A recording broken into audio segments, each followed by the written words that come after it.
If you've ever thought that striking it rich in the mining industry was simply a matter of, just finding a good spot and digging a hole, well, you are in for a seriously fascinating ride today. In this explainer, we're going to completely shift your mental model of how high stakes mining startups actually pull off a win. We're drawing on a really brilliant doctoral study that treats junior mining not just as a geology exercise, but as a complex, highly engineered system of venture building. So, here's our roadmap for the explainer. We'll deconstruct this complex system piece by piece, starting with 1. The good geology myth. 2. Assembling the right venture. 3. Surviving the conversion trap. 4. The venture platform advantage. And finally, number 5, applying all this to the Southern African context. All right, let's jump right into section 1, the good geology myth. Why striking it rich takes more than just finding gold. I want you to really think about this for a second. What actually makes a mining startup successful? I think the common assumption for most of us is that success is just about getting lucky, right? You find a great deposit, dig up a good asset, and boom, watch the money roll in. But as this study points out, the data tells a vastly different story. Here's where the source material really flips the script. The myth relies heavily on what we'll call good geology, but the reality? That requires what the study defines as multidimensional investability. An ambiguous, unproven mineral occurrence in the ground literally only becomes a viable venture when an entrepreneur applies a stage-relative, multidimensional investability judgment to it. Meaning, it's not just about what's in the dirt, it's about the scale of the project, how mineable it is, the processing routes, the local infrastructure, the jurisdiction, and exactly how you're going to fund it. It's an entire system. There's this brilliant insight from Tony Harwood. He's a highly experienced technical, commercial exploration entrepreneur. And he says, the first thing I look at is whether this can become a mine. Which, okay, seems super obvious, right? But think about it. That ultimate end goal dictates the entire initial screening strategy. You don't just blindly prove the geology first and then figure out the commercial side later. You have to integrate the commercial, the technical, and the institutional realities from day one. And because of that, successful junior mining companies don't just rely on generic discovery. Instead, they exploit market asymmetries. They find massive value by orchestrating fixes to structural discontinuities. For example, they might reinterpret old geological data. That's an informational asymmetry. Or maybe they acquire a neglected asset from a massive company where it just wasn't a core priority. Sometimes it's leveraging existing sunk infrastructure, or stepping in during a market panic, or even solving a repairable social problem with the local community. They aren't just out there prospecting, they are active problem solvers hunting for stranded value. Moving right along to section 2, assembling the right venture, engineering the perfect architecture. The big takeaway here is that company building is active, stage-specific capability assembly. The source material consistently rejects the whole idea that a good team is just a static, fixed resource. A team that is absolutely amazing at early-stage exploration, yeah, they might be the completely wrong team for securing project finance, or mine construction, or negotiating a corporate merger. Capabilities actually have to be actively assembled and reconfigured as the venture evolves through its life cycle. And crucially, that active assembly applies to money too. Look, raising money is obviously necessary, but the sheer quantity of money isn't enough to save you. It's actually about capital quality.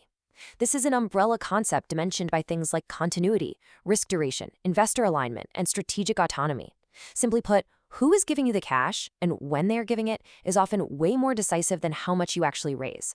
If your investors don't have the stomach for exploration and certainty, their money might literally destroy your strategic autonomy the second things get tough. This active assembly also completely extends to what the study calls above-ground investability. The research found that your underground geology means absolutely nothing if the above-ground conditions are uninvestable. We're talking about environmental permits, community legitimacy, and rock-solid title security. Listen, these are not late-stage compliance checkboxes you just tick off right before you bring in the bulldozers. They are early value creation conditions. If a project lacks a social license or a secure legal title, it simply won't attract that high-quality capital we just talked about, literally no matter how much gold is sitting in the ground. Which brings us to Section 3, Surviving the Conversion Trap, the hidden killers of mining startups. Peter Damoni actually hit the nail on the head here when he said, I would say time is the biggest destroyer of value in the space. Because once a credible opportunity enters a development pathway, it faces a massive, massive coordination problem.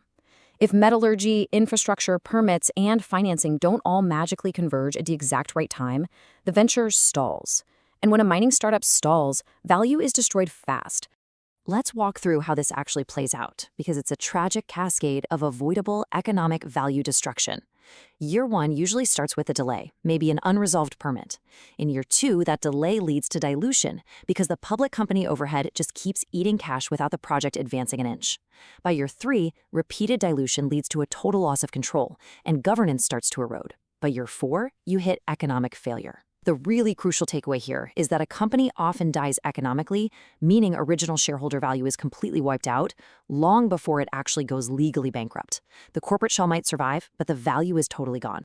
So how do you avoid that death spiral? Successful entrepreneurs exercise intense value realization discipline. Because success doesn't always mean you have to build the mine yourself. Sometimes preserving value actually means anti-attachment.